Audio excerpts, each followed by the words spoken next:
નમસ્કાર, vibes of India સાથે હું સમીર. આજે એક વિષયને લઈ અને વાત કરવી છે અને વિષય છે ગણેશ ગોંડલવાળો. આપણે જાણીએ છીએ કે જે પૂર્વ ધારાસભ્ય છે ગોંડલના અને અત્યારના હાલના ધારાસભ્ય છે એમના દીકરા ગણેશ ગોંડલે જુનાગઢમાં એક અનુસૂચિત જાતિ સમાજના દીકરાને માર માર્યો હતો, ઢસડ્યો હતો, ગાળો આપી હતી, હથિયાર દેખાડ્યા હતા, માથે થૂકવામાં આવ્યું હતું અને સમાજ વિશે પણ એલફેલ બોલવામાં આવ્યું હતું. અને એ વિષયને લઈને જ આગળ વાત કરવી છે, કારણ કે અનુસૂચિત જાતિ સમાજ છે એમણે 2 કાર્યક્રમ મોટા કરવાના છે અને 2 કાર્યક્રમ પછી ગાંધીનગર પણ જવાના છે. પણ આ બધાની વચ્ચે એક વિડીયો છે અત્યારે સોશિયલ મીડિયાની અંદર ખૂબ વાયરલ થઈ રહ્યો છે, જે સંજય સોલંકીના પિતા રાજુ સોલંકીનો છે, જેમાં રાજુ સોલંકી કહી રહ્યા છે કે જો અમારી માંગ સ્વીકારવામાં નહીં આવે તો પછી અમે ઇસ્લામ ધર્મનો અંગીકાર કરવાના છીએ. અને એ વિષય ઉપર જ વાત કરવી છે અને આપણી સાથે રાજુભાઈ સોલંકી પણ જોડાયા છે. રાજુભાઈ, સ્વાગત છે આપનું વાઇબ્સ ઓફ ઇન્ડિયામાં. જી રાજુભાઈ, કેમ ઇસ્લામ ધર્મનો અંગીકાર કરવાનો તમારે વારો આવ્યો? ઇસ્લામ ધર્મ અંગીકાર કરવાનું કારણ એટલું કે દલિતોને મંદિરોમાં પ્રવેશ કરવા નથી દેતા. આ દેશના રાષ્ટ્રપતિ પણ મંદિરમાં જાય છે તો પાછળથી મંદિર ધોવામાં આવે છે. આપ બધા જોઉં છું કે આ દેશના પ્રથમ નાગરિક હોય અને એ જાતા હોય મંદિરોમાં તો મંદિર ધોવામાં આવે છે. એના કારણે તમે હમણાં જોયું છે કે શત્રુઘ્ન સિંહાની દીકરીના લગ્ન મુસ્લિમ સમાજ આઈને થયા છે. શત્રુઘ્ન સિંહાની મકાનનું નામ રામાયણ છે, એના દીકરાનું નામ લવ અને કુશ છે. જો તમે જયારે અમે આ દેશના મૂળ નિવાસી છીએ અને અમે પણ ક્યાંક ને ક્યાંક હિન્દુ સમાજને આધીન હાલનારા વ્યક્તિઓ છીએ તો અમને તમારે ભાઈ નથી કહેવા અને મુસ્લિમ સમાજને તમારે જમાયું બનાવવા છે. એટલે તમે ચીમકી શું આપી છે કે અમારી માંગ નહીં સ્વીકારવામાં આવે તો અમે મુસ્લિમ ધર્મ અંગીકાર કરીશું? તમારી માંગ શું છે? કારણ કે પોલીસ છે એમણે ઇન્વેસ્ટિગેશન વગેરે બહુ સરસ રીતના ચલાવી છે. અત્યારે ગણેશ ગોંડલ છે જુનાગઢની જેલમાં. પોલીસે 50-50 કામ કર્યું છે. માની લ્યો કે એના રિમાન્ડ મંજૂર નથી થયા. જયારે 6 બંદૂકોને કબજે કરવાની છે, જયારે એક વ્યક્તિ પાસે 3 મોબાઈલ હોય એમાંથી માત્ર 3 જ મોબાઈલ કબજે કરવામાં આવ્યા છે. જયારે મારા દીકરાને નંગન હાલતમાં લગ્ન કરીને મારવામાં આવ્યો ત્યારે 6 જણા જે વિડીયો ઉતારતા હતા એના એ વિડીયો ઉતારવામાં આવ્યા નથી. વિડીયો ઉતાર્યા છે એ મોબાઈલ કબજે કરવામાં આવ્યા નથી. બંદૂકો એને ટેકાવી હતી. 6 બંદૂકો કબજે લેવામાં નથી આવી. બરોબર. એટલે ટૂંકમાં જે બંદૂક છે બંદૂક કબજે કરવામાં આવે. એના સિવાય આપણે જો વાત કરીએ તો બાકીના જે મોબાઈલ છે એ મોબાઈલ પણ જપ્ત કરવામાં આવે વગેરે જે કઈ પણ તમારી માંગ છે. અને 120 બી નીચે જયરાજસિંહની ધરપકડ કરવામાં આવે. કારણ કે આ ઝઘડો પેલા શરૂઆતથી 11:30 વાગે ઝઘડો થયો હતો, બોલાચાલી સામાન્ય, અને સમાધાન કરીને મેં એને જવા દીધા ગણેશને બધાને. એટલે ગણેશ ગોંડલ જઈ અને પિતાશ્રી વાત કરી અને પાછો એને ત્યાંથી એના પિતાશ્રી વાત કરી અને પછી જુનાગઢ આવીને મારા છોકરાનું અપહરણ કરી ગયા છે. એટલે ક્યાંક ને ક્યાંક જયરાજસિંહની આમાં સંડોવણી છે. બરોબર. પણ ગોંડલમાંથી તો એવી રીતના માહિતી આવી કે જયરાજસિંહને આની ખબર જ નથી. પછી જયારે ખબર પડી ને આ બધું થઈ ગયું એના પછી જે ગણેશ ગોંડલ અને એના જે ભાઈઓ છે જે આ બધું કાંડ કર્યું હતું એ બધાને ખીજાણા હતા જયરાજસિંહ. ના, ખોટી વાત છે. એને વાત એવી કરી કે પપ્પા અમારે જુનાગઢમાં બોલાચાલી થઈ ગઈ હતી અને અમારા 4 વ્હીલના ચાવી કાઢી લીધી હતી. એટલે એને પપ્પાએ કીધું તો 4 વ્હીલની ચાવી આપણી કાઢી લીધી હોય તો એને ઉપાડી આવવો પડે અહીંયા. એટલે જયરાજસિંહના કહેવાથી જ આ લોકો એને લઈ ગયા હતા અહીંથી. બરોબર. રાજુભાઈ, એક અનુસૂચિત જાતિ સમાજ જુનાગઢનું એક એલાન છે કે અમે મોટી મોણપરી જવાના છીએ અને ત્યાં અમારા કાર્યક્રમ આપવાના છીએ. આ કાર્યક્રમ શું છે અને મોટી મોણપરી શા માટે અનુસૂચિત જાતિ સમાજ જશે અને ક્યાં જશે? મોટી મોણપરી જુનાગઢ થી બાબા સાહેબના સ્ટેચ્યુએ હારવિધિ ફૂલહાર વિધિ કરી અને અમે મેંદડા બાયપાસ પેલા અહીંથી યુનગર અમારી રેલીનું સન્માન થાય. ત્યાંથી આગળ જવાનું ગાંઠીલા ફાટકે આપણી રેલીનું સન્માન થઈને મેંદડા જવાના. મેંદડાથી 2000 બાઇક સવાર જોડાશે અને ત્યાંથી અમે સીધા બાયપાસ થઈ અને નાગબાઈના મોણિયા થઈને વિસાવદર જવાના થઈને વિસાવદરથી મોણપરી બાબા સાહેબના સ્ટેચ્યુનું અનાવરણ છે. અનાવરણ કરી અને અમે 2 કલાકનો ટાઈમ છે, 5 થી 7 વાગ્યા સુધી જાહેર સભા સમજશું. જ્યાં દલિત સમાજ ઉપર અત્યાચાર થયા છે એની ચર્ચા કરશું. ઓછામાં ઓછા છેલ્લા 25 વર્ષથી ભારતીય જનતા પાર્ટીની સરકાર છે ત્યારથી ઓછામાં ઓછા 5000 અત્યાચાર SC/ST ઉપર થયા છે. એ બધીને સાથે રાખી અને અમે ગાંધીનગર જવાના છીએ. અચ્છા, મોટી મોનપરી કેટલી તારીખે જવાનો કાર્યક્રમ છે અનુસૂચિત જાતિ સમાજ? મોટી મોણપરી કાલે 8 તારીખે. અચ્છા, આવતીકાલે જ કાર્યક્રમ છે? કાલે. બરોબર. અને કંઈક 11 તારીખે ગીર ગઢડા જવાનો કંઈક પ્રોગ્રામ છે, એ શું છે? કે ઉનાકાંડને 8 વર્ષ થઈ ગયા છતાંય ઉનાકાંડના પીડિતોને જે ન્યાય નથી મળ્યો, એનું અનુસંધાને અમારો સમાજ ભેગો થાય અને એની ચર્ચા કરવાના થઈ અમે. અચ્છા, એટલે 11 તારીખે ગીર ગઢડા જવાના છે બધા અનુસૂચિત જાતિ હા, સમાજના અમે લોકો.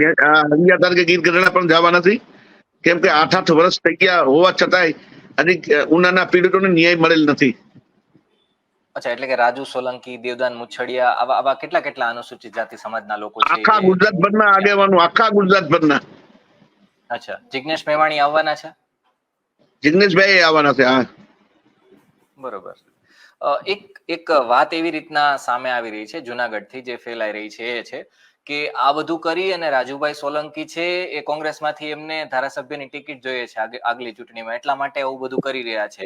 અલગ અલગ વિસ્તારોમાં જઈ રહ્યા છે, પોતાની શાખ બનાવી રહ્યા છે અને ચૂંટણીમાં પોતાનો દબદબો બનાવવા માટે, જુનાગઢમાં કોંગ્રેસમાં પોતાનો દબદબો બનાવવા માટે અને વિધાનસભાની 2027 ને જે ચૂંટણી છે એ થશે એમાં પોતાનું વર્ચસ્વ બનાવવા માટે રાજુભાઈ એવું કરી રહ્યા છે. આ વાત કેટલી ના સાચી? ભાઈ ના, મારે વર્ચસ્વ બનાવવાની જરૂર નથી. મારો વર્ચસ્વ છે જ, અને હું છેલ્લા 20 વર્ષથી કોંગ્રેસ પાર્ટીમાં સેવા આપું જ છું.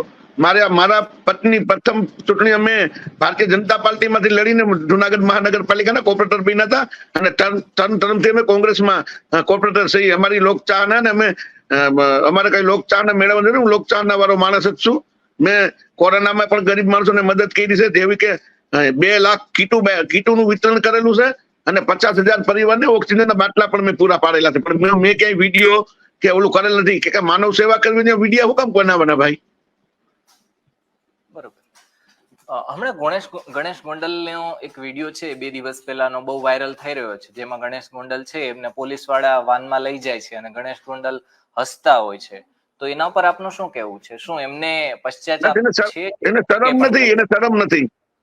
એ એક વસ્તુ સમજો કે આપણે કાંઈ પણ ભૂલ કરી હોય કે આપણાથી કોઈ બનાવ એવો થઈ ગયો હોય તો આપણને શરમ આવી જોઈએ. અને શરમ નથી એનું કારણ એટલું કે મારા બાપા છે એ બાહુબલી છે, મારા બાપા પૂર્વ ધારાસભ્ય છે, મારી માં વર્તમાન ભાજપના ધારાસભ્ય છે. એટલે એને શરમ નથી કે મને ક્યાંક ને ક્યાંક સરકાર કે ભારતીય જનતા પાર્ટીના લોકો મદદ કરશે, એવું એને વેમ છે, એટલે હશે છે ભાઈ. બરોબર. અનુસૂચિત જાતિ સમાજ જુનાગઢ છે એમણે એવી પણ ચીમકી આપી છે કે જો આ અમને ન્યાય નહીં મળે તો પછી અમે ગાંધીનગરમાં ઘેરાવો કરવાના છીએ. ગુજરાતભરના જે દલિત સમાજના લોકો છે એ જવાના છે ગાંધીનગર. અને મહિલાઓની ખાસ વાત કરીએ તો મહિલાઓ મતલબ આંતર વસ્ત્રો પહેરી, અંદરના વસ્ત્રો પહેરી, શરીર ઉપર કાળી શાઈ લગાવી અને વિરોધ કરવાના છે. આ કાર્યક્રમ શું છે? હા, એ 100% સાચી વાત છે. અમારી જે બેનું છે, અમારા અનુજાતિ સમાજની દીકરીઓ એટલી બધી રોષે ભરાણ્યું છે કે એની તમે વાત જવા દો. અને 100% એ સાચી વાત છે. ઓછામાં ઓછા 5 લાખ દલિતો ગાંધીનગર જવાના છે. અને અમારી જો આ તો અત્યારે મારા પરિવાર પૂરતી હું વાત કરું છું કે અમારી માંગ સ્વીકારવામાં નહીં આવે તો અમે અમારો પરિવાર જે સોલંકી પરિવાર છે, અમે ઇસ્લામ ધર્મ અંગીકાર કરશું. અને જરૂર પડશે તો ઓછામાં ઓછા 5 લાખ દલિતોને પણ હું ઇસ્લામ ધર્મ અંગીકાર કરાવીશ. જે રીતના આપણે વાત કે ગઈ વખતે જે હાઈકોર્ટમાં જે આખો મામલો પહોંચી ગયો છે જામીન વાળો, અને હાઈકોર્ટમાંથી 16 તારીખની જે સુનાવણીની તારીખ છે આપવામાં આવી છે. આગળ કઈ રીતના તમે કાયદાકીય પગલા લેવાના છો કે જેથી તમને એટલે કે અનુસૂચિત જાતિ સમાજને અને તમારા દીકરાને બધાને ન્યાય મળી રહે? અમે કોર્ટમાં જવાના છીએ અને અમે સોગંદનામું રજૂ કરવાના છીએ કે આને જો જામીન આપવામાં આવે તો અમને તો ઠીક છે કે મારા છોકરાને હેરાન પણ કરે અને ક્યાંક ને ક્યાંક જયરાજસિંહ અને જયરાજસિંહના ગુંડાઓ મારી પણ હત્યા કરવાની કોશિશ કરે, એવી 100% મને બીક છે એવી કે આ લોકો ગમે ત્યારે આજથી 6 મહિના પછી કે વર્ષથી પછી અમારી પર હુમલો તો કરાવવાના જ છે જયરાજસિંહ એના ગુંડા. એટલે અમે માન્ય હાઈકોર્ટના જજ સાહેબને અમારા વકીલ દ્વારા રિક્વેસ્ટ કરશું કે સાહેબ આવા લોકોને છોડવામાં આવે તો આવા બનાવ થાય. અને ગણેશ ગોંડલ આના અગાઉ આવા ઘણા ગુના એવા કર્યા છે એને, જે ચોપડા ઉપર રજીસ્ટર થયેલ નથી અને 5-25 રૂપિયાની લાલચ આપી, ધમકાવી, બીવડાવીને એના બાપે સમાધાન કરાવેલા છે. તમે જે છે કે અમારા બનાવ પછીના કેટલાય લોકો જાહેરમાં આવ્યા છે કે મને અહીંયા માર્યો, મારા પગ ભાંગીને કે મને આમ કર્યું. એક વકીલને તો નગ્ન હાલતમાં કરીને ગણેશ ગોંડલે પેશાબ પી રહ્યો. તમે હિસાબ કરી લ્યો.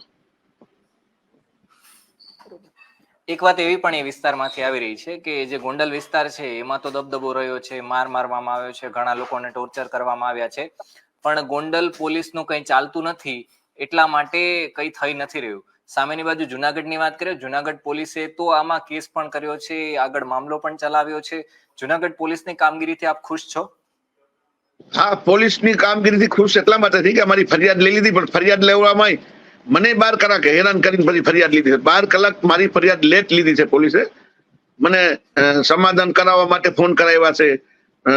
મારા લાગતા વળગતા સંબંધીને બધાને ફોન કર્યા. મારા જાણીતા અધિકારીઓ હતા તેની હારે મારે વ્યવહારિક સંબંધ હોય એવા લોકોની હારે મને વાત કરાવી છે. પૈસાની લાલચ આપી છે.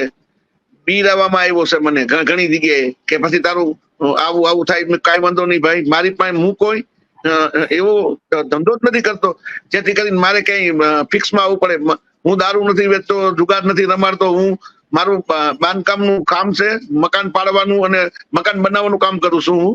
અને મને કોઈ વ્યસન પણ નથી. હું નથી ચા પીતો, બીડી પીતો, કોઈ વસ્તુ નથી પીતો કે મારે હેરાન થવું પડે. મને કોઈ વ્યસન નથી રોટલા ખાવા સિવાય. બરોબર. એક આ વિડીયો જે છે વાયરલ થઈ રહ્યો છે એના ઉપર આપનું શું કહેવું છે? આ બહુ શરમજનક છે. જો તમે જોઈ લ્યો, એને જરાય શરમ નથી. જરાય શરમ નથી. જાણે એને કેવું કોઈ દાઉદ ઇબ્રાહિમ કેમ એની એવી સ્ટાઇલથી હાલે છે ભાઈ. જોઈ લ્યો તમે. જો કઈ સારું કામ કરી જાણે મંદિરમાં જતો એવું ફીલ કરે છે એ લોકો કે અમે જાણે મંદિરમાં જઈએ છીએ.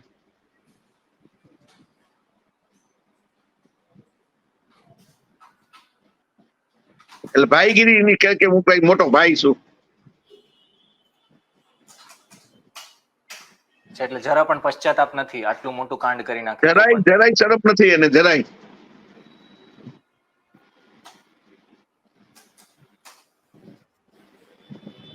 બિલકુલ. રાજુભાઈ, આપે અમારી સાથે વાત કરી એ બદલ આપનો ખૂબ ખૂબ આભાર. હવે જોઈએ છે અનુસૂચિત જાતિ જુનાગઢ સમાજના લોકો છે એ સાથે મળી અને શું કરવાના છે. પોલીસની કામગીરીથી એમને સંતોષ છે કે નહીં એ બાબતે તો રાજુભાઈએ વાત કરી. હવે જોઈએ આગામી સમયમાં શું થાય છે શું નહીં. રાજુભાઈ, તમે અમારી સાથે વાત કરી એ બદલ આપનો ખૂબ ખૂબ આભાર. ધન્યવાદ.